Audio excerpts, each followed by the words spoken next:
Welcome, everybody, to episode 138 of the You Can't Comp This NBA podcast. To our listeners on all of our podcast platforms and our friends at Central Coast Radio, good morning, good afternoon, or good evening, depending on what part of the world that you are in, or if you're catching the late night replay. Thank you so much for listening. If you are wanting to listen to us on Central Coast Radio, we are on at 10 a.m. to noon Australian time. And a big hello to Adam, who's taking some well-deserved R&R this week. Hope you're doing better, mate, and hope your family is getting better too.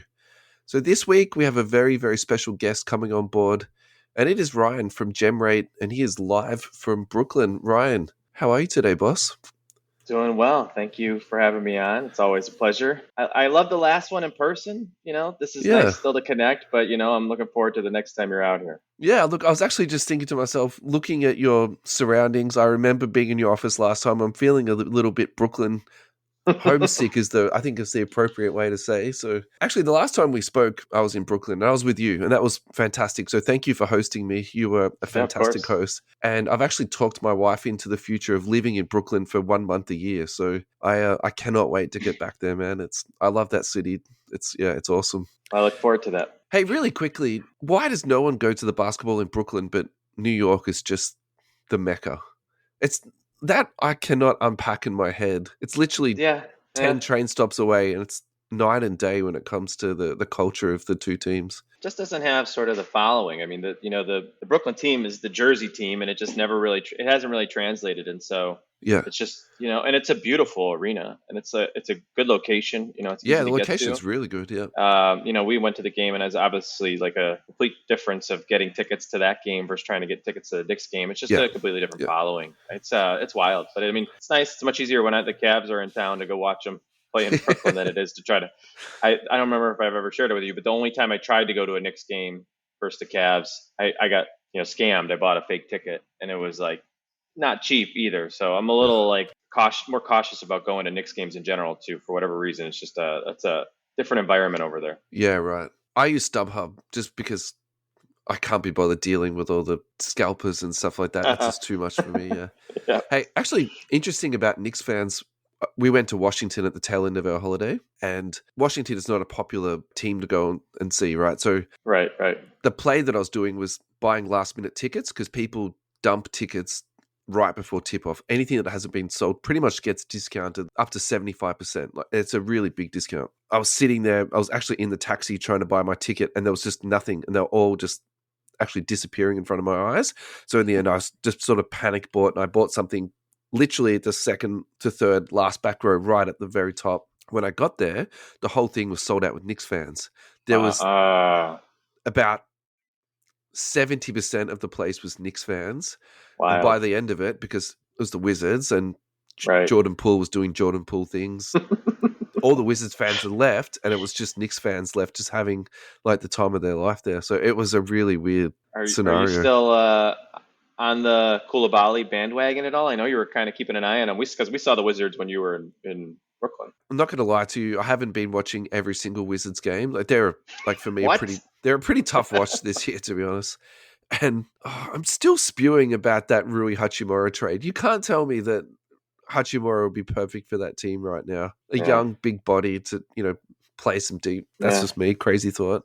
Look, I think it's pretty obvious when you watch that team. Deni Avdija is actually playing hard, trying to do the right thing out there. And then what is Koulibaly doing wrong? Why isn't he getting a bit more time? In saying that, Jordan Poole's actually coming off the bench now, so I think they've had enough of the the Jordan Poole experiment.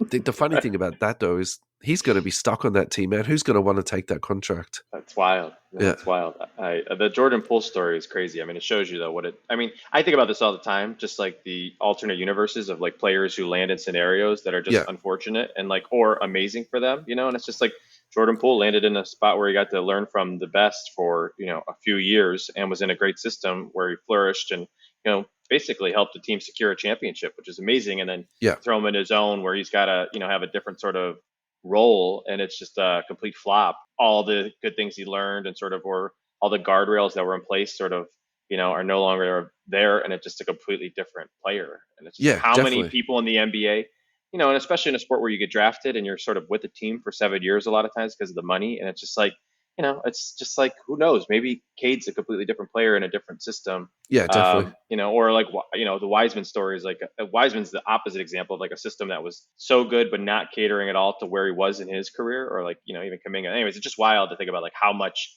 random chance plays and sort of like your potential. So I think the Wiseman and the Poole thing it's the same thing. It's an opportunity league. The Jordan Poole thing is the perfect opportunity for him. And then the Wiseman thing is they couldn't have put that guy into a worse situation. Like that guy Right. needs pick and rolls, he needs post ups. They never run those sets in Golden State. Right. And Right. defensively, he had no idea what he was doing. So there's no way Kerr was going to play him. Like that never made sense. The funny one there is LaMelo Ball. They could have drafted him instead of Wiseman. Right. And how Right. sick would Right. have that been and they could have rolled them out at the same time. Clay, Steph, and LaMelo. That would have been really cool. But I think just one more thing on this before we move on. I've been saying for so long now that Steph Curry is one of the leaders of our generation, and it's not going to get any traction. He's a very quiet guy, but you think about the leadership that he's actually provided almost to the league. I would make that argument.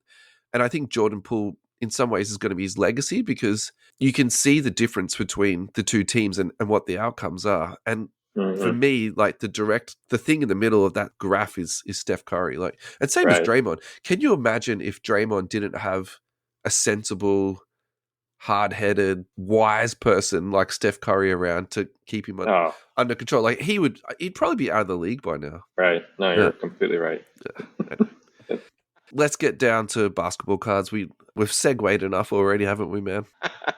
So all right, it's all relevant. I'll let you introduce yourself and just tell us about your company in case there are some listeners that haven't heard. This is your third time on the show, actually. So yeah. So very briefly, Gemrate. We've been around for almost 3.5 years now. We're best known for sort of like the weekly and mostly the monthly reporting that we do. That's sort of the stuff that gets sort of shared the most throughout the hobby, which is we're just sort of synthesizing sort of the big picture trends in the hobby from the grading companies. And so how many cards are PSA, SGC, Beckett, at CGC, how many cards are they grading each month? And how does that break down? Where's there sort of momentum within that space? Where are companies sort of losing momentum? That's kind of what we're best known for. And then behind the scenes, we do a lot of data work, which we're just starting to really window more aggressively to the hobby, which is around like actually sort of taking the pop reports that are in place, but sort of just repackaging them in a way that they're more user friendly. Like I think everybody's aware, like pop reports have sort of not really been getting a ton of investment from the grading companies themselves. They're good enough most of the times, but you got to struggle through them. We're just trying to make it a lot more user friendly, and so we've recently rolled out some new features, which we can talk about. Yeah, that's kind of what we're best known for. Is just like all the data related to grading. We're just trying to help people understand it and make better use of it. Yeah, definitely. And so you do have a slight data point to celebrate recently. You just got to 1 million cards in your database. So why don't you tell people why that's important and why it's worth celebrating? Yeah, it's funny. Somebody who I talked to who's not in the hobby, but I was trying to explain to her, like, yeah, we hit a 1 million card threshold, which like basically doesn't mean much unless you're in this hobby. And even then it really doesn't mean much. But the 1 million cards is basically how many cards we've gone through the process of unifying across the grading companies. So when you come to gemrate.com and we have a new search feature where you can just quickly look up and understand the population for any single card in the hobby, but there's 1.1 million now at this stage, where we can give you back the company across all grading companies. Across all the grading companies in one view. And so if you wanted to look up the 1980 the 1980 Bird and Magic, we can give you back the data for all the grading companies. And that's a hard one because each of the grading companies listed completely different. Like if you were to go each one of their pop reports, they don't use the same conventions at all. Or if you wanted to come look at more modern stuff, ultra modern stuff, and you want to look at like 2023 Prism, you could come and look at the Wemby stuff and see, hey, how is this being, who's grading this? Where are they grading it? What is the gem rate? Most important thing that people look at the data for today is understand like the nuance of like how are these cards how are they faring at the different grading companies, especially for like ultra modern stuff that's being graded at high volume.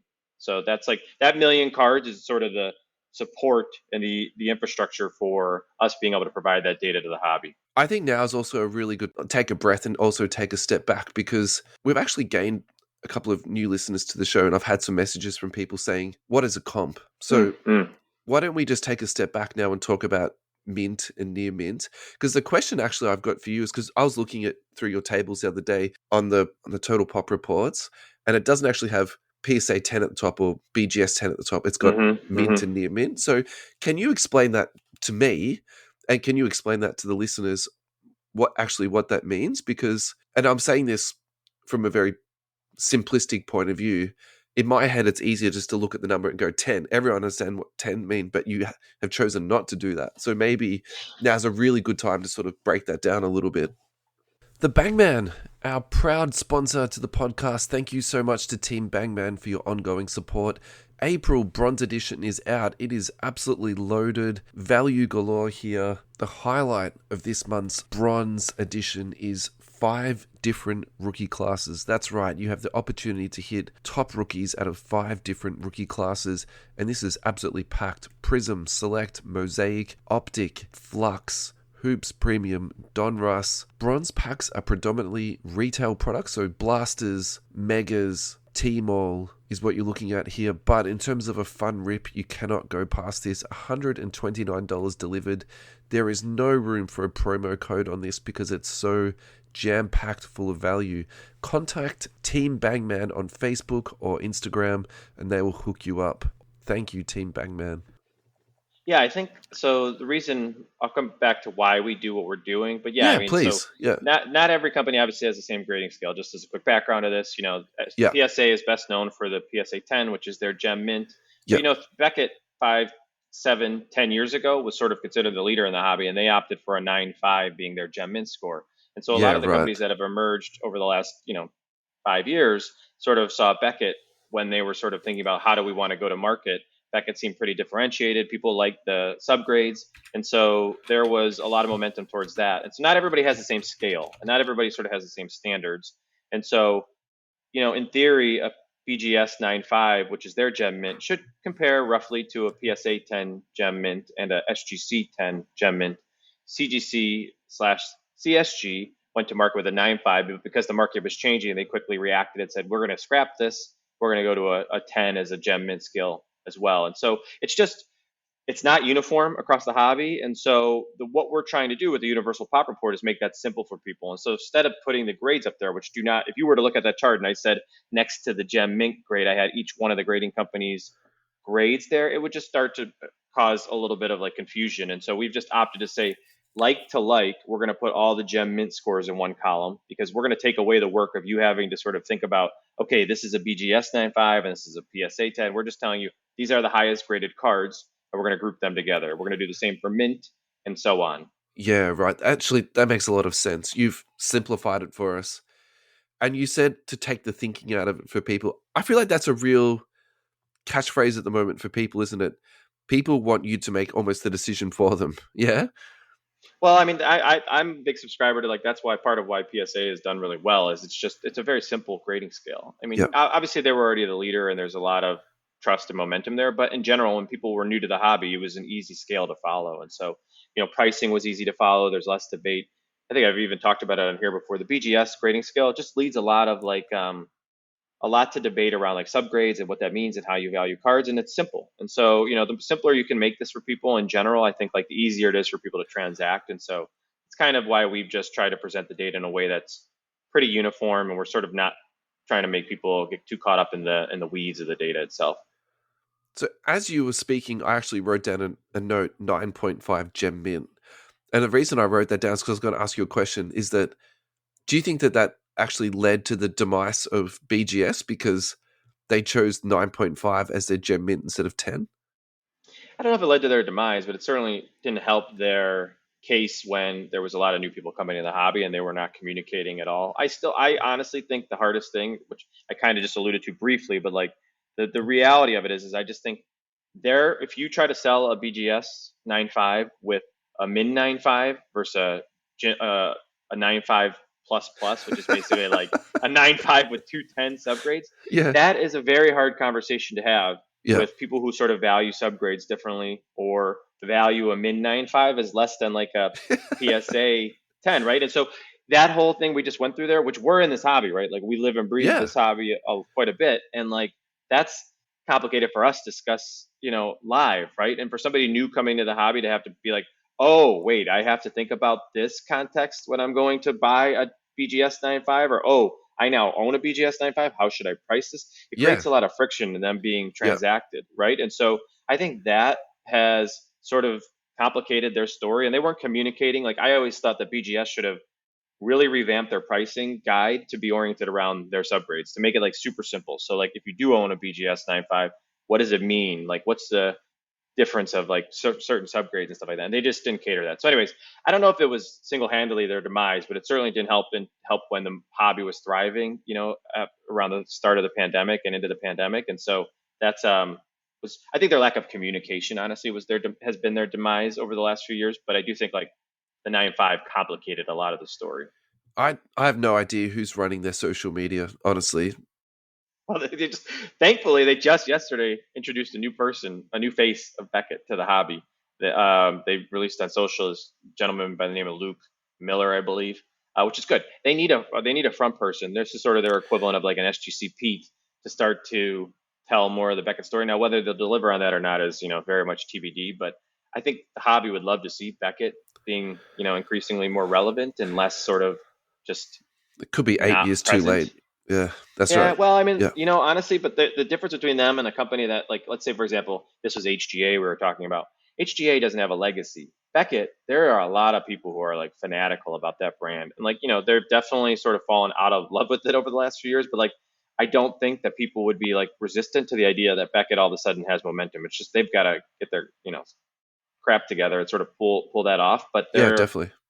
they've not said much, and when they have said stuff, they've not really delivered on it. And so it's partially sort of just windowing the hobby into like, here's where we want to go, like this is our vision, and then actually executing on it. So not getting Yeah, too big picture or too aggressive with sort of what they're promising, and sort of just start to put some messaging in the hobby and hitting those expectations. I do agree with that too, but I think it's also about marketing too. I think that's to me where they've fallen short. I Yeah. would say on a number of examples, and I don't think that's the reason, the sole reason why your company would become unsuccessful. But it does seem to me that things change quite quickly in the hobby, and they just couldn't keep up.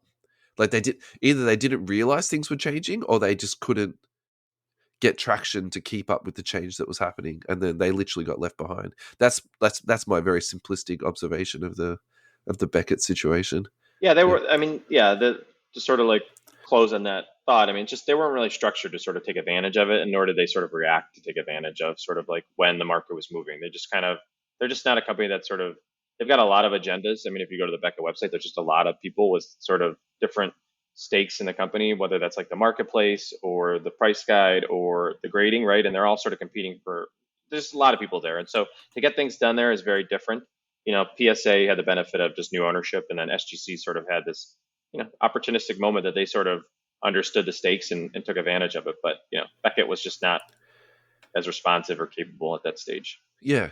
So I think we've completely segued away from Gemerate. So I think what we should do now is just really quickly talk about PSA purchasing JSA, because I think that's, now that we're talking about this, I think this is a perfect time. So we did discuss this on a previous show, and I wanted to capture your thoughts on this, because I actually think this fits perfectly into the conversation, because you can see where PSA is heading with this, and why they would want to You do it. Yeah. well, just PSA. You mean CGC acquiring Sorry, JSA? CGC. Yep, that's exactly Yeah, right. yeah, My yeah. mistake. Yep. Yep. Just want to make sure we weren't talking about PSA SGC, but yes. CGC. I think what's most important to me, because I'm not a big autograph authenticator. Like I don't participate aggressively in that market, or rarely even in that sense, especially Yep. for like in-person autos and things like that. But what I do think is like it's important to understand that like CGC, despite sort of like the lack of buzz sometimes around their brand, they do really well in comics, and they do really well in coins, and they do really well in TCG cards. In sports, they're often dismissed, but I think what people have to recognize is just like they're here to stay. This is not Yep. like at least like that's the picture they're painting for me with this acquisition. Is it's just like this they're doing a ton of work. Like whether or not that resonates with the hobby, they went to the show in Asia and did on-site grading, which drove a lot of their recent sort of CGC TCG activity, and also some of their like sports activity. They did a ton of soccer cards over there recently. They're doing a lot of partnerships. They were the first one to work with ComC in the space, and so they're putting a lot of like pieces in place to stay relevant and sort of Yep. increase their brand presence. It takes my whole thing with this grading space is it's a really loyal and sort of like tribal and sort of hard space to break through, and you kind of need some sort of shakeup for an opportunity to emerge. And that's kind of what happened with SGC with the pandemic and Beckett not being sort of super responsive and PSA having basically a shutdown. And so, Yeah. you It's need like a this sort 12-month of backlog. Yep. disturbance. Yeah, and you Yep. need sort of some disturbance. And so I think CGC, what they're doing is positioning themselves well for like the next big opportunity. But in the meantime, it's just like a slow grind, which they're putting a lot of pieces in place. And this JSA acquisition is another place for them to sort of like really just, put a flag in the ground and say, hey, we care about this space and we're investing in it. And so that's where I find it to be most interesting. I'm not totally sure, like from a day-to-day standpoint, like what that means for their business and how that changes their business, but I do think it's uh, certainly meaningful. I really wanted to get your insight onto that. So I really appreciate that. And I think that's more interesting than what I'm about to say. But I think at the end of the day, for me, where I land on this is that PSA is going to have the lion's share of grading. I think we can all agree on that. That's done and dusted. But I don't think that means that there's not other opportunities within the market. And you touched on it perfectly. Coins. There's a lot of people out there that do actually collect coins. And so Mm-hmm. they can take that marketplace. And I actually would say, let's just say they only did that. I think that would still be a profitable business. There's no way that's not something that's viable. And then you spoke about comic books. And I think, again, that's like a really, big part out there. Maybe a little bit, to me, that's less interesting, but I still think it's out there. I think people do like to get people to sign cards, then to get them authenticated. I think that is a thing. So maybe that's, again, their niche in NBA cards. Not so much is PSA a leader in that space and do people really want to do it? I don't know. Yes, that probably is currently the case, but maybe that's like the niche that, or the small market share that they do get in NBA cards. So that's where I like this, the most. And look, to be honest, taking this full circle back to BGS, that's where I think they need to now work out where do they fit in to all of this. And they need to then like put their heels down and say, okay, we're going to be the leaders in video games, or we're going to be the leaders in CD grading and authentication. Maybe that's the next thing that comes along, and they can take their legacy and say, well, we've lost on sports cards, but this is the next thing we're going to do, because that seems to me like the next popular thing that's coming along that BGS could do. Yeah, I mean, just to comment on one more item that I think you sort of just started to touch on, which is interesting, which is, if you think about, I grade frequently. I grade less now. I grade a lot less, and we can speak to why I'm not grading, but I'm not grading a lot right now. But when I do grade, I have a lot of I do a lot of baseball cards, which autographs are really important in baseball in particular. And when you send a card in with an autograph versus a non-autograph to PSA, it's a dramatically different experience in the sense of you could send in a non-auto card and get it back in 2 weeks, but you could send in an auto card and it'll take 2 months because it's just a very different queue and a very different process to actually not only grade the autograph, obviously that's not the hard part, but authenticating the autograph is the hard part. Yeah. And so there is an opportunity for somebody like a CGC to be what SGC was for sort of the non-graded, Yeah. the non-auto cards, and sort of come in Yeah. and say, hey, look, you don't have to wait 2 months to get your auto, graded and authenticated. You can come to us and it'll be a much faster turnaround, a different experience. And so I don't know, that's a big bet to place on sort of a short-term phenomenon. Like PSA, ideally, if they keep doing what they're doing, they're going to continue to reduce times to Yeah. sort of, or turnaround times. But there's certainly like a window, and maybe that's one of the things that CGC sees with this acquisition. So there's definitely like an opportunity there, which I think is interesting. I think we should close that up and move back to you, because I want to talk about you more. So tell us about what's happening next for GemRate. And then I think we should also do a little run through. I want you to tell us about one of the features that you've been working on and how our listeners can use this. I thought maybe we could do like a live read and you can walk us through how it works. Yep. Yeah, absolutely. So Yep. for the future, so our big push right now has been around this universal pop report and this million cards, which is now 1.1 million cards. It's basically, we just want to have the best search and quickest search for population data, right? Yep. And right now you got to go to our website. We're for the first time really sort of trying to present this data in a way that's a little bit more mobile friendly. Like I go to a lot of shows, I go to, trade nights. I want to be able to look up population quickly. And Yeah. so the idea is that you can just look up any card, and the key is, even if we have not merged it into our sort of universal database of 1.1 million cards, we'll still show you the PSA card, the SGC card, the BGS card. They'll still be in that search reveal, but we won't have done the work of saying, here's one view to look at them. You can still sort of quickly gauge the population across all of them. So our goal is just to continue to build out that database. So, but the biggest thing we've been doing, for example, is these universal pop reports, which is, think of it as like, it's for the Excel junkies and many of the nerds of the hobby that just want to have like all the population data in a massive spreadsheet. And that's basically what we've done. Yeah. We're presenting it on the web. So we just published in the last 3 weeks, 2023 Prism, our full universal pop report.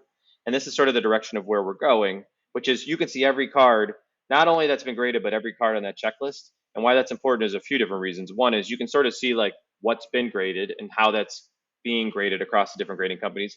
But for me, I pay attention to breaks. I like just seeing sort of like what's sort of appearing in the hobby. You can see what's not been hit yet. So sort of like what's still out there and potentially either not been pulled or has not yet at least been graded. So, but that's the idea, is that you can sort of see it all in one big view. If you go to any of these pop reports, it's hard to sort of just understand the big picture of like, okay, I'm looking at 2023 Prism and I want to look at, the Wemby sort of market as it relates to just like to what degree are these cards being graded? Are there certain parallels? I love this. What GemRate really thrives on is sort of like the unnumbered case hit sort of phenomenon that we've been sort of seeing, the last 10 years, which is like, you just don't know, right? Everybody says SSP in their listings, but is that truly SSP? I mean, the one we also just did 2023. I'm going to call you out right now, actually, man. I feel like I sent you a few messages requesting some data around case hits and it never came back. So it's probably true. Is this some proprietary information you're sitting on that you're not prepared to share? Is that what's happening here? No. It's like, but so we just also did, so for example, though, what's the Prismania is out of, 2023 Prism. And I didn't prepare this, but I'm going to look it up right now. Yeah, while sure. we're on this. But like the Prismania only has the most graded Prismania across all the grading companies, Steph Curry at 6 right now. Okay. 6 cards, 5 at PSA, 1 at Beckett, and Wemby only has 4 that have shown up at PSA. Like when that came out that there was going to be a short print, super short print in Prism, people kind of dismissed it because there hasn't really been one of those in the last 5-10 years that was really super short print. And so that's not how Prism works. Prism is like high volume, so many cards. It's like literally could be millions of them. Yeah. Right. And so the idea of these kind of like this new chase card, it's kind of flying under the radar. And then you look at the grading data, and I don't know what these things have been moving at price wise, but like there are none of them showing up. It's kind of like a color blast equivalent in Prism, but it's, obviously the design has to pay that off. I like the design, but it's not for everybody. But that's like a way that you could quickly gauge to say like, okay, what does Prismania look like versus something else that's a little bit more common? Like you might want to look up, this just came out, so it's a bad example, but like people like Tiger Stripes. Can we do kabooms? Is that possible? So I actually have we don't have this year's kabooms to look at because it's not any year kaboom. Any year. So kaboom. I do have. This is random, but I have 2014 up right now because we just did released our Excalibur, which was where kabooms were in 2014. Yeah, sure. Which was a target only SKU. So these are really low pop. But like kaboom, for example, there are the most graded kaboom from 2014 is Steph Curry, which is at 40, which 60% of those are at Beckett, which is part of why this exists as well, is that if you were coming into the hobby today and you're like, oh, 2014 kaboom, and you look at Steph Curry and you say there's only 14, that's not how the hobby was shaped, and how people were working in this hobby 10 years ago. They were actually grading most of the stuff with Beckett. And so if you look at like the Beckett, sorry, this is getting into some nerdy data stuff here, but like the Beckett gem rate is 67% for that Steph Curry kaboom from 2014. But that's because everybody graded them back then. And now these ones that are being graded by PSA, so just explain that later. Just break that down a little bit. So you said 67% gem rate. Just to have people at home that might not entirely appreciate that. Just break that down a little bit. Yeah. Yeah. So that's just saying out of the 24 that have been graded by Beckett, 67% of them have graded gem mint or higher. So is that a 9.5 or higher? Or higher. Yep. We on the site we just sort of generically lump everything gem mint or greater into one bucket as just to show you like a gem mint or greater score. I don't write gem mint or greater, but that's what that means. Gem rate is referring to things that are gem mint or greater. But why I bring that up is 67% at Beckett, but there's been 14 that have been graded at PSA and none of them have gemmed because it's just a very different sort of. None of them have received, PSA 10 at this stage. 14, 0 for 14 It's just a hard card to grade. But big picture, you should at least know that there's 40 of these, which is really low. If you were to look at like I'm trying to think of, I don't have one up right now. Let me see if I can do that quickly. Oh, So I can do that on while the you're universal doing that, I'll search. just fill this space in because in my head, I thought these were around sort of 25 to 50 each. But I thought that was much later, like maybe say 16, 17, 17, 18. So in my head now, I'm just sort of multiplying this out because basically how the timeline works, as we getting closer to 18, 19, so much more cards were printed. I think that's the easiest way to say it. So Yep. could you then speculate that there's 100 kabooms by the time we get to 18, 19? So I pulled it up. So it's a good example of how to use GemRate right now and why this is sort of what I at least sort of think of the value of this is like I have 2014 Excalibur on here, and you could just compare the different kabooms within 2014 all in one view, Yeah, right? But I don't have 2019 Crown Royal in there, which or Crown Royale, which is where kabooms were that year. And that's not in the universal sort of pop report in the sense of you can't see all the cards across the full set there. But if you go to Universal Search and just type in 2019 Zion Kaboom, we'll show you what that looks like across all the grading companies. And so that card, for example, has been graded 107 times. And so, I was saying Steph Curry, 40, Zion, 107. It was a different time too. There's probably a lot of crack and resubs in there to some degree, although that card was grading at a 72% gem rate. So that's actually not true. It's grading really well versus like the Steph Curry, for example. But it shows you, yeah, there's almost 3 times as many kabooms that were printed in 2019. If you use that as like, if you believe that's like a fair proxy for like the supply or the print run. I would say at the moment, there's nothing better to use that to support your hypothesis. But that's where I love it is these idea Yeah, of these unnumbered cards that have a ton of value to them. Like I actually just recently bought an Evan Mobley Color Blast, which I never participate in that market because it's just too high end for sort of how yeah, I play in this card market. The Color yeah. Blast market in particular is really hard, but like, I would never have made that purchase without at least going and looking at this data on GemRate. Which clearly, I'm obviously biased because this is a tool that I've built, but there's only been 13 Color Blasts from 2011 that have emerged for Evan Mobley, for example. And one of the things that I'll look at though within that is say like who was actually the most graded player out of that set, and I'll make sure I'll look at Cade or I'll look at Scotty or I'll look at Jalen Green and just say like, okay, there's 13 Mobleys, but are there 40 Cades? And there's not. There's a lot less, but like that's sort of how I use these tools to say like if all of a sudden Evan Mobley looks like Duncan, then where would his population potentially go? And so I Yeah. use these tools to help me understand like these valuable cards, or at least like cards that have a lot of perceived value, and just like what does supply look like, and how do we sort of compare and contrast these different case hits, which everything's a case hit now. And so, where I want to speak to a very recent example though is like, and I like these cards a lot, are the presentation cards that came out of Hoops, for Yeah. example, Yeah. right? Like those are really nice. It's actually by the same artist who did the 2014 Kabooms. Nobody knows that really, or at Yeah, least that right. story's not come out much. But Okay. it's a gentleman out of Europe who did the 2013 and 2014 Kaboom sets, which are somewhat polarizing because they're much more of a graphic artist take on the hobby as opposed to like a true portrait of the player. And so he came back and they case hits and chases in the 2023 stuff. So he did the Don Ross insert and he did the Hoops insert this year. He did presentation. So anyways, but where I was going with that is if you Is look that a up the case hit or a presentation, box hit though? a good question. It's not a box hit. I don't think it's a box hit. We must have got lucky But then because we pretty sure we got one per box. you know what? You could be right though, because I thought they had a different, I guess there's no parallel of the presentations. It's just, I thought there might have Unless been there is a foil version and we didn't get the foil, we just got like a regular one. yeah, to be honest, I can't remember exactly what it is, but where I was going with that is it's certainly at least being pitched. And if you look at eBay listings, it's being pitched as a SSP, but there's already been 500 of those Wemby's graded Yeah, so presentations. And so, can I be honest with you? I think it's a box hit. The only where I agree with you 100% is they are absolutely beautiful cards. They were easily the best card out of that set. And I think that's a really cheap way to pick up a beautiful card. That's does that make sense? So, and I totally, love that. I totally. love that for the hobby because you were talking about this with Color Blast before and Kabooms. Not everyone can afford them. So this, in my head, this is where this fits into the hobby perfectly. You can go out and get one of these for $50 to $100. I don't think these are going to be long-term collectible. I think the pop on this is going to be quite high, mate, to be honest. I'm just looking on eBay now. There is oodles of these for sale, like hundreds of Even them. Wemby's or no? Ah, there's just everyone's here. There's heaps of Wembies, though. Yeah, Yeah. yeah, I mean, it's definitely a again, I don't know, people are pitching it a certain way versus the reality of how many of those were printed. But the idea is you can quickly gauge that, right? And it's not, most of those are being graded with PSA today. So like you could pick this up from the PSA pop report, but it's still useful to know.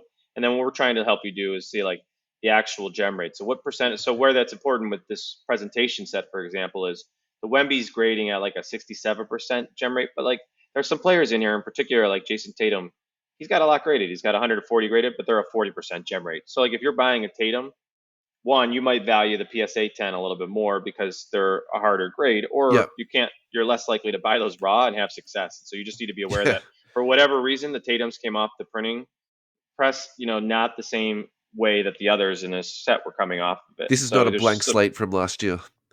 no, I was listening to you guys talk about the new blank slates because I love Court Kings, and yeah, the new, these new black blank slates are fascinating. I love them, and I think I'm in the minority on this. We did a social media post about it, and people just poo-pooing it from start to Well, you finish. touched on what I think is key, and like you look at the gem rates for blank slates, you have a hard time finding a card that's worth that much money in the hobby that gems at that high of a rate. I mean, it's Yeah. like 90-95% gem rates for almost all the blank slates, especially like the earlier ones. I mean, which is interesting because that's why the raw sell for such a high price, because versus like the PS, Yeah. you won't get like a multiplier that's 3x on a blank slate. Like you'll get a multiplier that's like 2x because people have already factored in the idea that this is going to grade well. Yeah. And Yeah, you don't see definitely. that with these 2023. They're not going to grade nearly as well. Look, I'm So really anyway, proud that we've just deep dived into a hoops card, to be honest. I'm loving this. Sorry, I interrupted you. Keep going, man. no, I was basically going to end that segment just saying, that's kind of the idea of like what we're trying to bring to the hobby is just these tools that allow you to sort of make sense of things that are a little bit harder, data that's pretty hard to come by. If you were to go to each one of those individual pop reports, what we just talked about, that'd take you a couple hours to sort of like try to piece together like what's happening with hoops and copying and pasting that in Excel and thinking about presentations, the way that, all the different grading companies list the stuff is just not user friendly. So the idea is this is just an easy way to look it up. Or it's something where like, you asked me to look up a Kaboom card that wasn't yet on our universal pop report, and I could look that up in, 3 seconds, which is nice. And so the idea Yeah. is just like there's a lot of great data in this hobby that exists, but it's not always available in the most user friendly way. And so that's where our focus has been. There's other stuff we want to do on top of that. This will facilitate, but like this is sort of like the baseline we want to establish of like we've got a lot of really good data. You can export all of it to Excel, run your own sort of analyses on it if you want, and you can just kind of have at it. But the data's in a much more sort of user-friendly and accessible format now. I think to show my love to you and also to be kind to you, that was some of the stuff we spoke about earlier. It's like there's a lot of data here, but how do you crunch it all? Right. And I feel like this is what you've done in the last 12 months. You've taken something that was very data heavy and now made it into something that's very usable. And I think if your company is going to take that, next gigantic step, I think this is where it's going to be at. So honestly, I'm so happy to see all these new features that you built in, and it's really interesting, mate, honestly. So I think what we should do now is just take a very short break, and then we'll come back with our next segment. While we are taking the break, if everyone at home either wants to get their desktop ready or their mobile phone, we'll do a walkthrough with Ryan. Thank you to our friends EJ Cards for your ongoing support and sponsorship for our show. EJ Cards are a specialty card shop located in 394 to 398 Middleborough Road in Blackburn, Victoria. You can also find them at www.ejcards.com.au, where you'll find a whole range of sports cards, NBA, soccer, cricket, UFC, USA football, baseball, racing, WWE, supplies, and mystery packs, which is something they're really very much known for. The Carson mystery packs for Pokemon, Rimps mystery packs, soccer mystery packs. They got Japanese Pokemon mystery packs at the moment too, so check out their website for that. Also go to Facebook, EJ Sports Breaks, where you'll find Jules ripping wax for you almost every single day. For listeners of the show, we have a promo code which you'll find in the podcast description. Any orders over $50 get free express shipping. Thank you, EJ Cards, for your support. Alrighty, we are back with Ryan from GemRate, and I hope you've got your devices ready. Ryan is going to step us through. Yeah, so I'm just going to walk through and sort of close the loop on this universal search. So the thing that I think is most valuable for the audience today, because I do think the universal pop report and sort of like the Excel-like features are definitely more for like when you're in research mode and you're making a big purchase. But like, most Yeah, of you're us want doing a this trade data at a when we're at a trade show. show. Yeah. Right. This Yeah. is where I find the most in sort of immediate value of what we've built. And so you just go to gemrate.com, and if you're on your phone, we don't have a mobile app. People have asked us about it. It's not on our near term roadmap, but it's definitely something we're thinking about. And then if you just do the little drop down, there's a universal search there. And this is kind of the thing that I go to most frequently at shows. And you can just enter in the card details. And so, any recent purchases you've made, or anything that's been on your watch list. Probably the card that I'm the most happiest that I picked up recently was the CJ McCollum rookie silver PSA 10. All right, is that 2013? All right, so what I would do in here is 2013 Prism silver, and then I would just start to type in McCollum, which I'm thinking is his rookie year. So yes, okay. Does the search work better when you have the year? You can't just search for the player's name? You could, it works better just in the sense of if you just typed in Prism silver McCollum, you're going to get back all years, right? And it's not going to weight it towards his rookie year. I mean, it will sort of slightly do that because that's going to be the most graded of the cards, but it's not going to sort of like know for sure that's the one you're looking for. So I always type in, so if you want to have the most success with this, type the year first. Then I usually type the set. It doesn't have to be Panini Prism. You just type in Prism. You can type in Select. You don't have to type in any sort. You can be very generic, just a few keywords though. So I typed in 2013 Prism Silver McCollum. And I really didn't even have to spell out McCollum. It sort of showed up there. But you go here and you see 2013 Panini Prism McCollum in the drop down. And you can. What's nice is on this UI, I'm saying nice. I built this, so I need other people to tell me they like it as well. No, tell us why it's nice. This is why we're here, man. Yeah. But you can see within this this is we're trying to put a little bit more emphasis on design, and you can see there's like a little bubble that says universal in green on there. You can see the total graded in blue. And the idea is just to show you like, okay, one, you don't even have to click into it to say like, oh, there's been 91 CJ McCollum silver prisms that have been graded across all the grading companies. And how did you know that was silver though? So back in 2013, they didn't call them silvers. They just called them prisms. So 2012, 2013, they weren't calling them silvers yet. They were just calling them prisms. So I see there's a prism there, and there's also listing 2 below that says, it doesn't say base, it doesn't say anything, it just says 2013 prism McCollum. And that has 927 graded. So 2 things that I immediately look at there. I'm like, oh, so the silver's a 10th. The population of that's a 10th of the base. Yeah. And probably more likely to be graded too versus like a base McCollum. Yeah. So probably less than that actually. But then you can click into it. And the most important thing that I look at with this is I look at the gem rate and I sort of just try to understand like, what did you say you bought a graded version? PSA 10, yeah.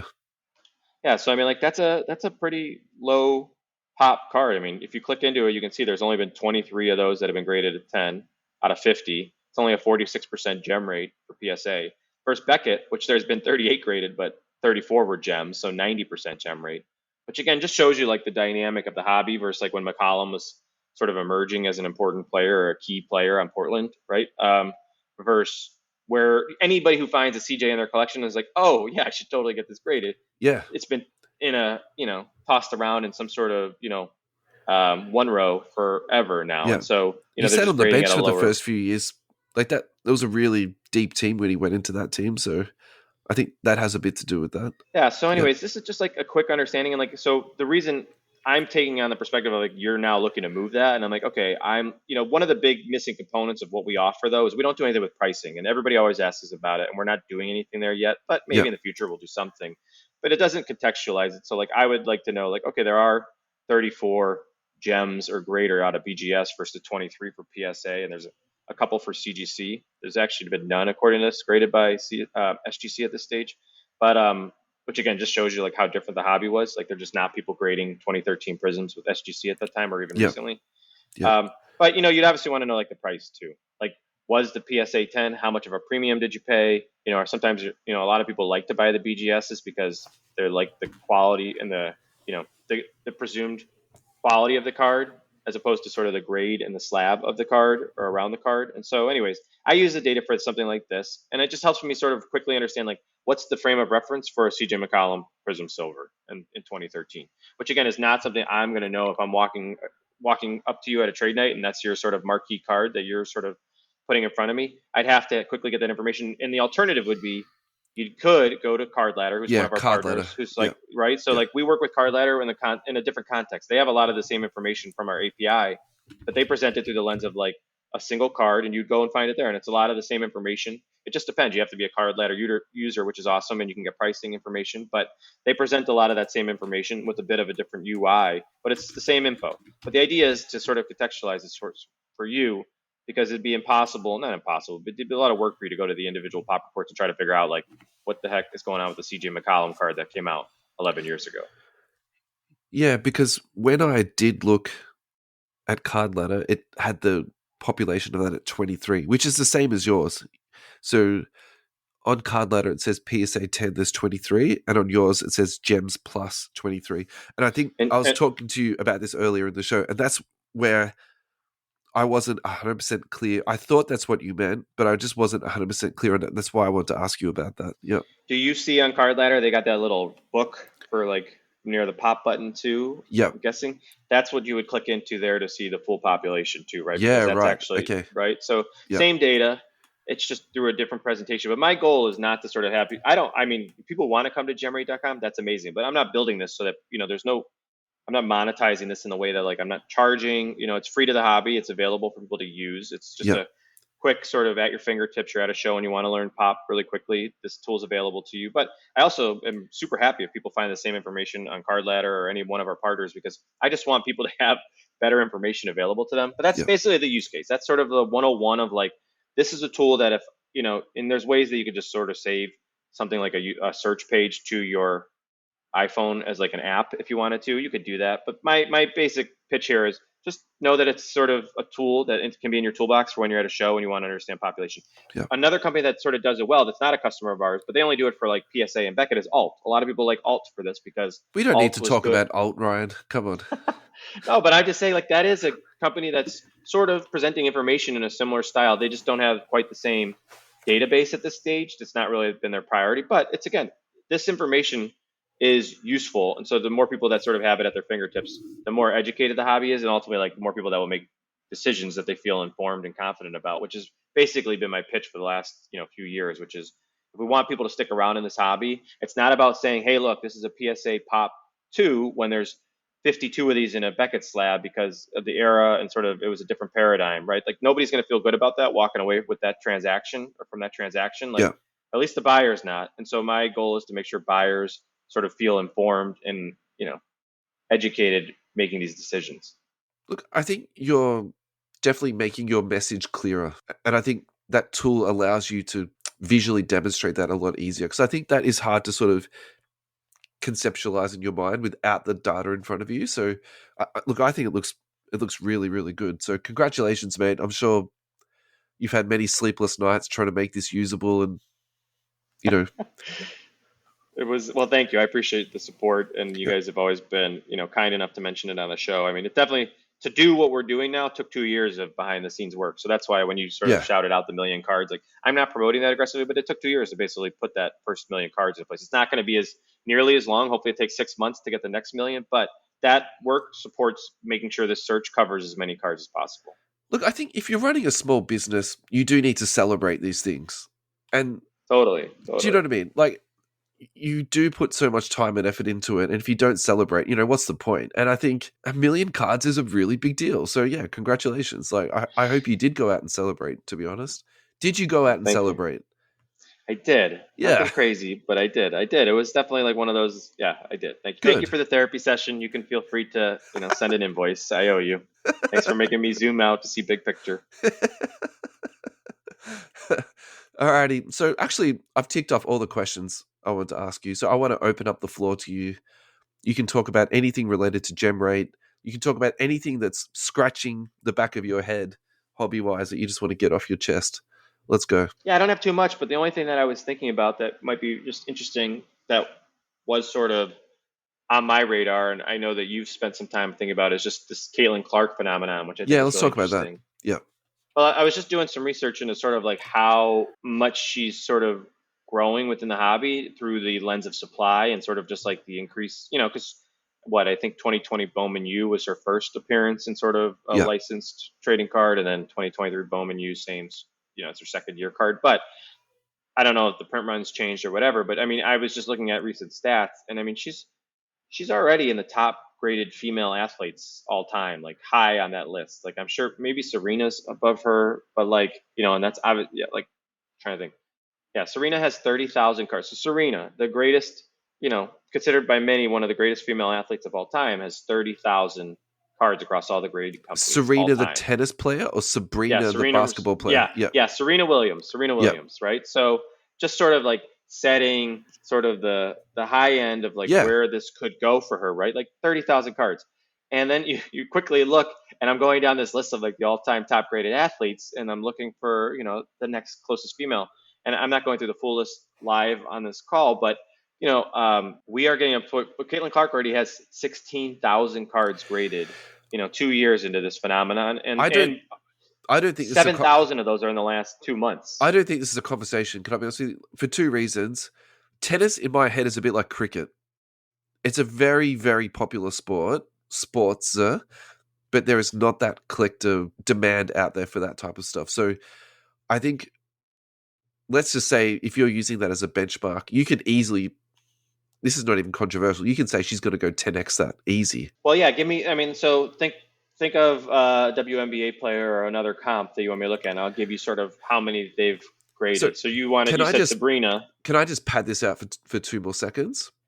Yeah. So the reason this is actually exciting for WNBA collectors is because at the moment she's with Tops and Fanatics, right? And the concern was she wasn't going to be signing in Panini because they've got the license Right. for WNBA. And that is most likely going to be one license they will be hanging on to. It seems like at this point, Fanatics haven't taken over WNBA. Right. Caitlin Clark is a really good business person. And, we talk about LeBron. You remember that whole narrative he made, I want to be a billionaire? Mm-hmm. And he did a lot of really, really clever things in his career. So you can make the argument that Caitlin Clark is going to be like the LeBron James of WNBA. And also, too, from a business perspective, I kind of get the feeling they're using LeBron as like the model. So she's already endorsing a whole bunch of stuff. She's making a lot of money in college. So some people think she's going to make more money in college than in pro, which is a crazy thought process. But, that's the world we live in. So she's actually signed with Panini and she's signed with Fanatics. So she's going to be coming into WNBA products hot. And I think that the buzz that's currently with Bowman University, you need to keep this all in perspective. So people are going crazy for this stuff now. I would say that's fine. Get excited, enjoy the momentum, but don't go spending all of your money on that stuff because as soon as the pro stuff comes out, we've seen this happen before with Prism Draft. All this university stuff is really good for a short window, but it ultimately all dips off and goes down. So that's fine. They can grade as much stuff as they want, but I'm just sort of trying to create this narrative of she's coming to Panini and yeah. I think you also need to take into context too of if Panini's going to be losing every other NBA athlete, I think they're going to put her front and center of all of their marketing, of all of their products, and I think it's going to be really good for WNBA collectors. I think it's actually a very exciting time. So, yeah. Yeah, I mean, it's going to be very interesting. I do think, like what you're saying in general, like I'm very intrigued. Like if I think there's one opportunity to sort of, the hobby sort of is very narrative driven and things can change basically. Like things that, the sort of perception or sort of the things that are favorable in the hobby can definitely be very different 10 years from now. I try to often think about what could be different, 10 years from now versus how things are perceived today. And I do think like NIL is one of the few moments we've had in this hobby where like people potentially could perceive the card landscape differently and like what it means for somebody's first card or rookie card or sort of their initial card. So I do think do you there's mean like the potential staying Caitlin power. Clark Bowman University card? Is that what you're talking I about? do. In okay. General, I mean, in the context of what we're talking about, in general, I think that also matters. Okay, so, sure. So that's like an opposite opinion to what I've got. So tell people the alternate thought. I think that's really good to have that.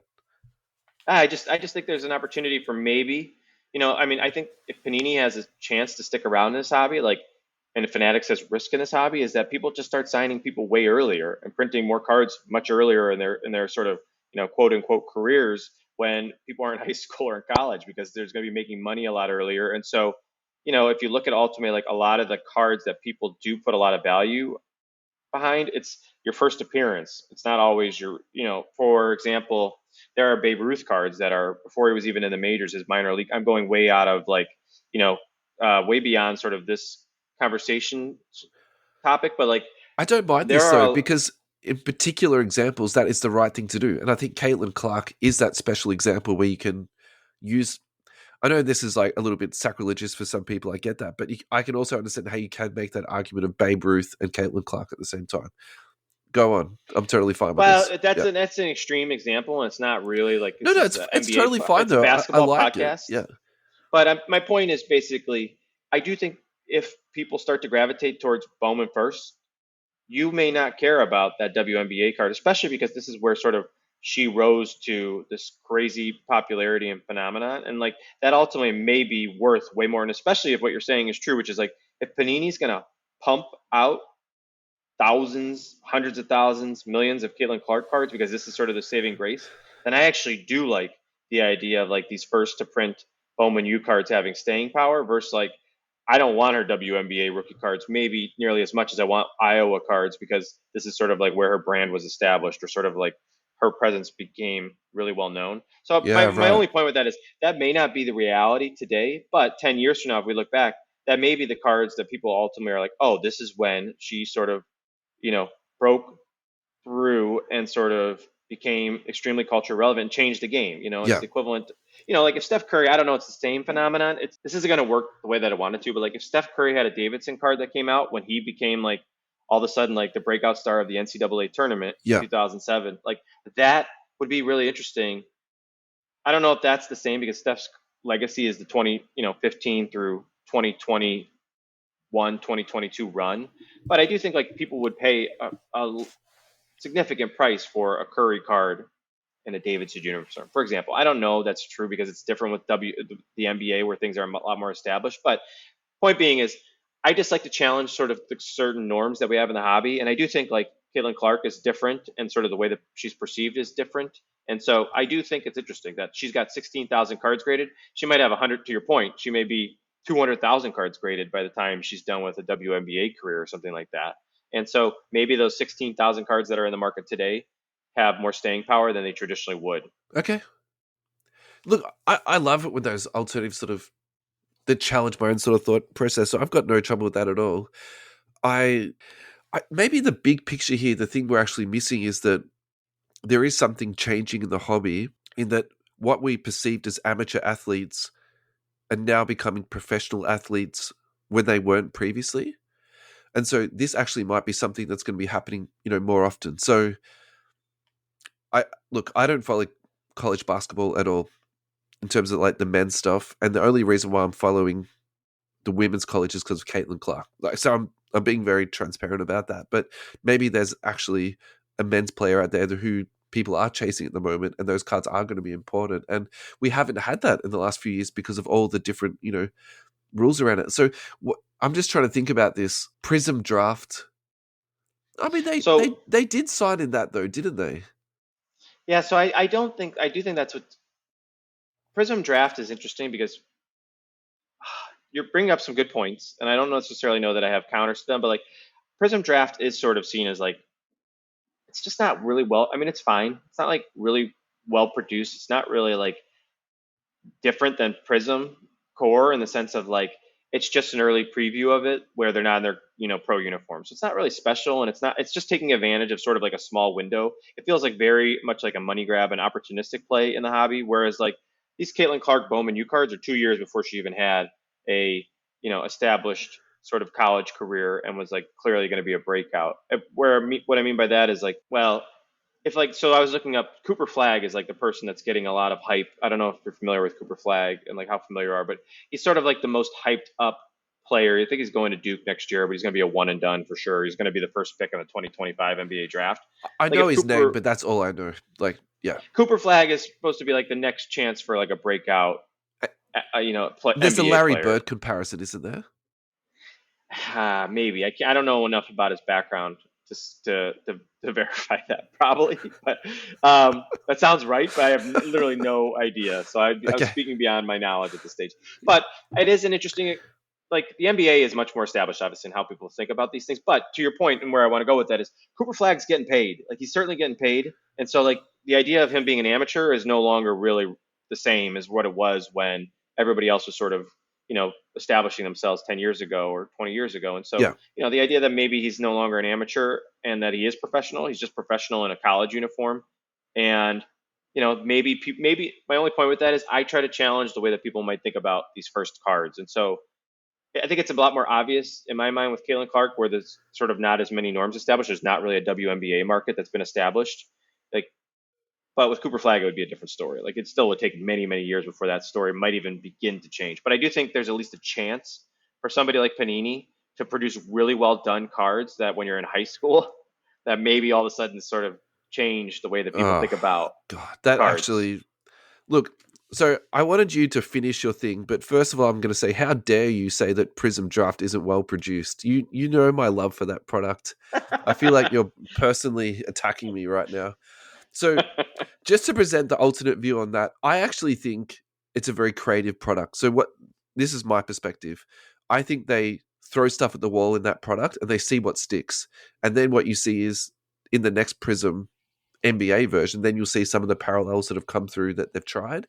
And so the alternate take to that is they try all these different parallels that never make it. So you sort of get, a little bit in my head. It's like You get, it's Chronicles Light, for Prism.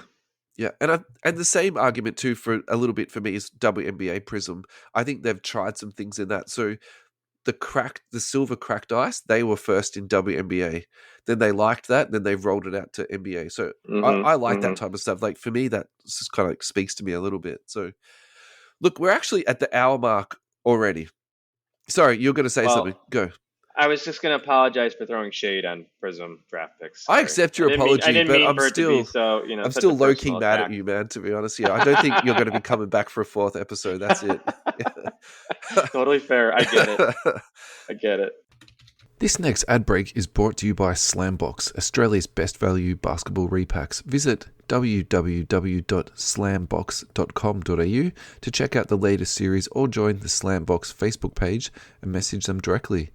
Slambox features big-name autos including Giannis, Zion, LaMelo, Banchero, Chet, Ja, Tatum, and more. Super short prints, case hits from a variety of different products including National Treasures, Flawless, Noir, Immaculate, Impeccable, and more.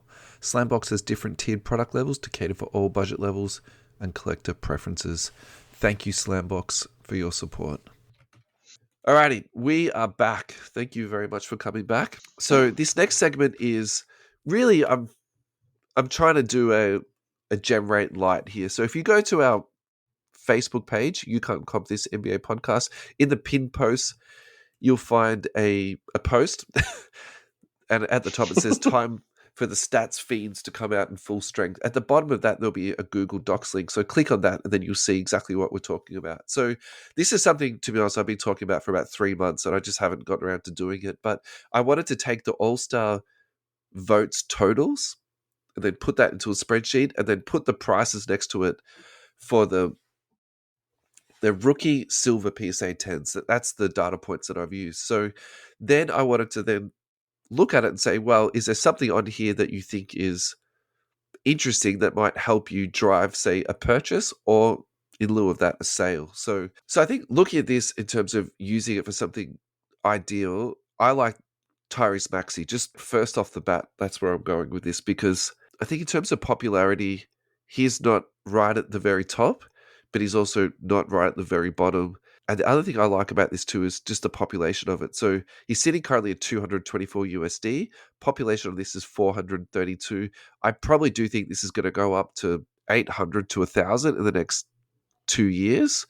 So you do need to factor that in a little bit for that. But in terms of him, coming out this year, and I think the other thing too I like about Maxey is that I think he's passed the litmus test because with Embiid being out, realistically, he was carrying that team's offense.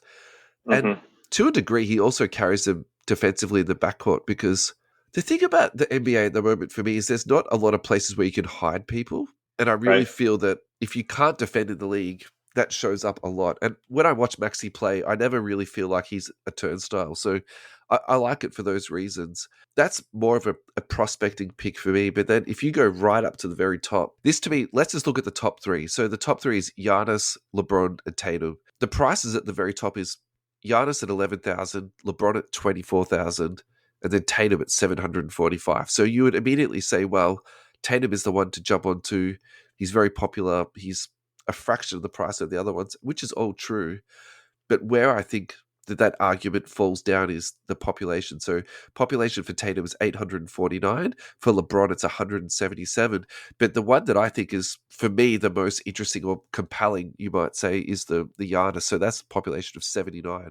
So I think if I was looking to buy one of those three, based on this data alone, I'd be looking at the Giannis. So, can I make a couple comments? I would love you to. So a couple things. So one, I mean, this is a great example though of where like this is it's a good starting point, but like a dangerous sort of analysis to start in the sense of like when you're looking at Giannis and you're looking at PSA 10 silvers. This is a 2013 rookie, which Beckett, you're completely sort of dismissing any sort of BGS cards that are out there, right? Same for like Embiid and Jokic and like.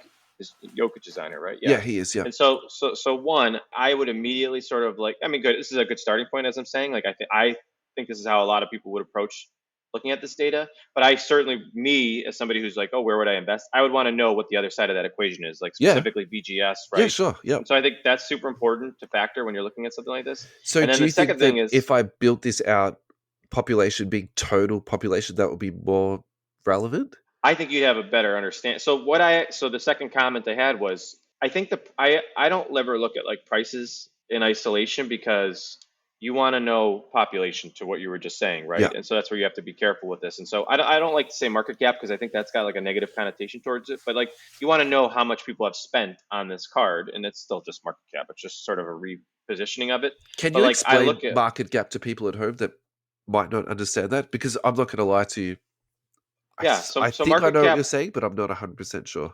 Yeah. So market cap at the peak of sort of the hobby in 2021 was like a way that a lot of people were sort of trying to say price alone doesn't tell the story of how much sort of a card is worth or how much its perceived value is in the hobby because the population can be very different. And so looking at your spreadsheet in particular, again, like the Tatum, well, let me try to find like a really good example here. So you have Jokic and Durant. That's actually it's a good example, but it's not going to sort of yield the insight I want. Let me think of see if I can find a better one here.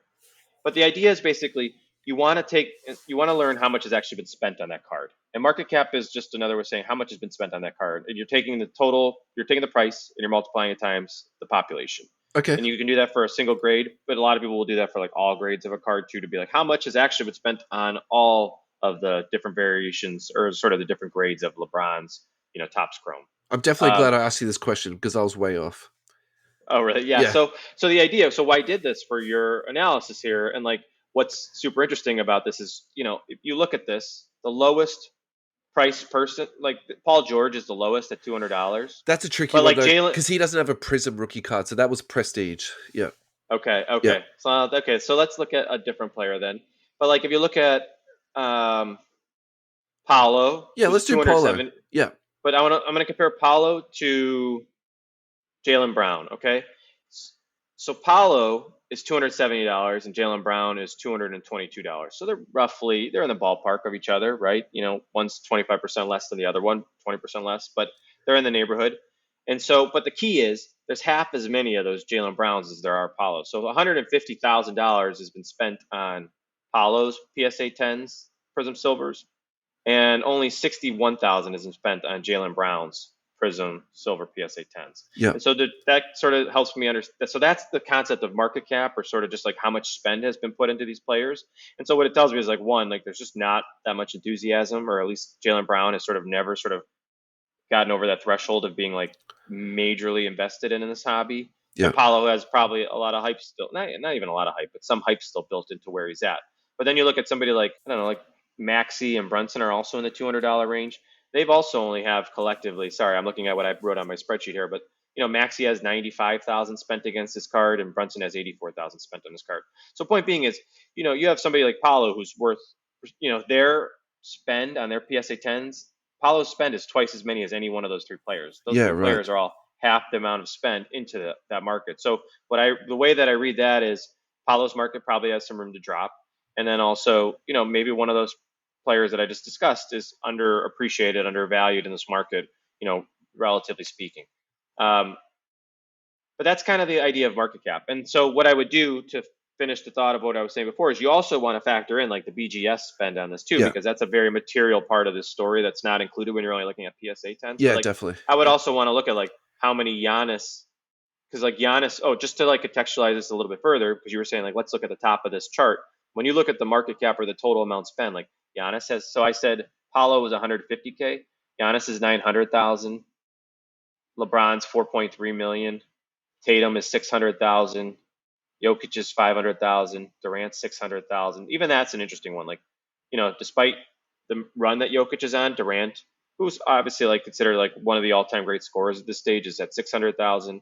Luka's still 2.5 million, and I know you guys love to talk about Luka on this podcast, and so like I just mentioned all. You could wrap up every one of those players except for LeBron just to get to Luka and sort of what their valuation is of their Prism PSA 10 market. So I use this data to sort of say like how much is being spent, and it doesn't necessarily mean it's how much it's going to be worth, but it is a good signal of just like who are the players that people have perceived to be collectible and how much is into that market. Yeah. Because that could mean either it's a player that's having a hard time getting over the collectability threshold of like Jaylen Brown, Yeah, who's definitely. just He's second stuck. fiddle, but like Yeah. a great player, but he can't sort of emerge as somebody that's super truly collectible in this market Yeah. because nobody was really invested in him to begin with. The hobby sort of emerged, and he was sort of not necessarily thriving at that time, and he was still sort of emerging himself. And he just didn't have like he came 2016 is not a big year in the hobby. He came out Um, very raw, though. I think that was part of it. And then I think if you're being practical too, then he was 1 year later immediately overshadowed by Tatum. I think right, that is still where he's at, in my view. totally. Yeah. Yeah. Totally. And the Tatum market, based on his numbers, is, 10x the Jaylen Brown argument. I mean, the Jaylen Brown market, which, maybe that's too wide of a gap. I don't know. Like, there's some people who have said that Jaylen's outplayed Tatum the last, couple months. And so maybe that's just a opportunity in the market for it. But the key is where I was going with that is like, the other challenge you have is somebody when Luka's market has 2.5 million invested into it. There's a lot of people who are invested in it and are going to protect it, and so they're going to buy cards on the way down to keep the price high, or they think they're undervalued relative to like where they've been, and so they continue to sort of like prop up a market. So once you sort of like get this cross this threshold of like you're a super collectible player, you tend to stay there a lot longer than you might otherwise. Like Trae Young's the opposite example of like somebody who was in that place and who's sort of fallen off the map. But like a lot, it's really hard to fall off quickly. Can I jump in there for 2 seconds? So the Trae Young Sure. is actually really interesting because putting my sports card conspiracy hat on right now, there was a lot of rumors going around. There was like a Shilling. group basically dedicated their lives to keeping the prices up. Yeah. And that to me is really interesting. So he's currently trading at $168. So clearly they did the best that they could, to keep the prices up. The other thing that when I see that, what it actually makes me think is I don't think this is the best data collection ever. And you've already pointed out some really interesting things, but also too, it might not always capture the whole picture. So for example, yeah, the Trae Young is trading at $168, but that doesn't mean that every single Trae Young card is not worth collecting at a price point. Like I would stay away from a PSA 10, but there might be other Trae Young cards that, I'd be looking at, like the rookie Kaboom or a Color Yep. Blast. You talked about those earlier today. So sorry, I interrupted you. No, no, no. I love this though. This is like the type of analysis that I think is really intriguing, but I do like to take it to like the total amount spent as opposed to the price because it just sort of reframes how we think about it. Like I look at this and I love this data because I'm like, oh, like James Harden has 60,000 spent on him. Jaylen Brown, like I said, 60. Another really interesting one is Damian Lillard has 60,000 spent against his, PSA 10. Anthony Davis, 47,000. Where I'm going with that is just like you can kind of see these players who are relevant, but like and super interesting, and still are factors in the NBA today. But like they've sort of missed their moment now, and like they're gonna have a hard time ever sort of like it's if you got in today at this price, you could see some upside, but like they're not going to reach sort of these like peaks that some of these other players are. Like they're never going to approach sort of the amount of spend that you see on like the players with the hype, obviously. So it just speaks to like how much hype plays into this, and Yeah. also sort of like once the shine wears off, you get thrown into the second, maybe third tier bucket of like you were a super relevant player for a time frame, but like you're not going to sort of stand out and like stand the test of time of being like somebody that's collectible for like 50 years broadly, where like Yeah. it's price appreciation. It's more of like you'll have a collector, you'll have a market of collectors that care, but it's not going to be somebody that's like a mainstream, highly sought after player, down the line. Like James Harden is a perfect example of that for me. Of like had a lot of collectability, has a pretty big base actually for some time, I think, but is not somebody who's going to stand the test of time of like being super collected 15 years from now. Even though he's going to be on like he's on the NBA top 75 and like is that type of player, he's not going to sort of stand the test of time in my mind. So that price of 2,728, is that a buy, hold, or sell for you of James Harden? So, well, I don't know. I'm quick to say that because I'm not like the biggest Harden fan, but I just don't think like people like his style of play, and like I just think like he doesn't, his stats don't support his perception in the hobby or in NBA culture, and so I just think like James Harden is gonna be one of these guys where like he was an era beneficiary in some ways and has never proven himself to be a winner. So like James Harden at $2,700, if the hobby just stayed neutral and like there's not like growth, I would not be buying James Harden Yeah. like long term. So what I want to do long term is actually build this out a bit more. So let's say I get it down to 75 players, and this is where I was going in my head. This would be good is to like basically use it for prospecting. So actually, who is popular in the community but hobby wise is not getting the numbers. So the one that also stands out to me using that thought process is Şengün. So can you use this data to say actually, well, Şengün is very popular at the moment. Oh yeah, he's on this list, huh? Okay. Yeah. So like 1.8 million votes. Currently trading at $163. Does he have a bit of upside there? I think it's tricky buying into big men. Like I get that, but at the same time too, I sort of like it for that. For me, But again, the sorry, I enjoyable cut you part off. the enjoyable part for me actually about this conversation is how that I see one picture and you see a completely different portrait. So it's actually making me think I need to add some more columns to this and build this out a little bit more. And so yeah, I'll definitely be stealing your ideas, Ryan.